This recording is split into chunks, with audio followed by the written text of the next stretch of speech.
এই গাইবান্ধা রেলওয়ে স্টেশনের যে পাথর আছে এই পাথরও পাথর। আর হাজরে আসওয়াদ হাজী সাহেবরা যে পাথরে চুম্বন দেয়, চুম্বন দেওয়ার সাথে সাথে গুনাহ মাফ হয়ে যায়, এটাও পাথর।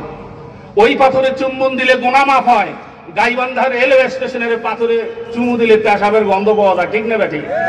কারণ হাজরে আসওয়াদের সম্পর্ক আল্লাহর সাথে, হাজরে আসওয়াদের সম্পর্ক কাবার সাথে, হাজরে আসওয়াদের সম্পর্ক জান্নাতের সাথে। এই জন্য আল্লাহ রাব্বুল আলামিন ওই পাথরের সম্মান এত গুণে বৃদ্ধি করে দিয়েছেন। কেউ যদি চুমু দেয় সঙ্গে সঙ্গে তার সগীরা গুনাহ সকল মাফ হয়ে যায়। যদি চুম্বন দিতে নাও পারে, দূর থেকে ইশারায় যদি আল্লাহু আকবার বলে, আল্লাহ রাব্বুল আলামিন সকল সগীরা গুনাহ মাফ করে দেন। সবাই বলি সুবহানাল্লাহ।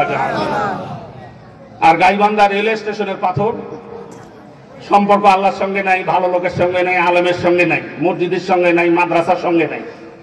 এই জন্য যারা স্টেশনে যায়, ট্রেন আধা ঘন্টা দেরি, পেশাব বাড়াইছে, ওখানে গিয়ে পেশাব করে। এইরকম আলেম ওলামার সাথে যদি না থাকেন, মহব্বত না রাখেন, মসজিদের সঙ্গে, মাদ্রাসার সঙ্গে, আল্লাহর সঙ্গে, আল্লাহর রসুলের সঙ্গে যদি আমরা মহব্বত না রাখি, সারা পৃথিবীর নাস্তিক বেঈমান ইহুদি খ্রিস্টানরা আমাদের মাথার উপরে বসে পেশাব করবে, পায়খানা করবে, নির্যাতনের স্টিম রোলার চালাবে, ঠিক না বেঠিক?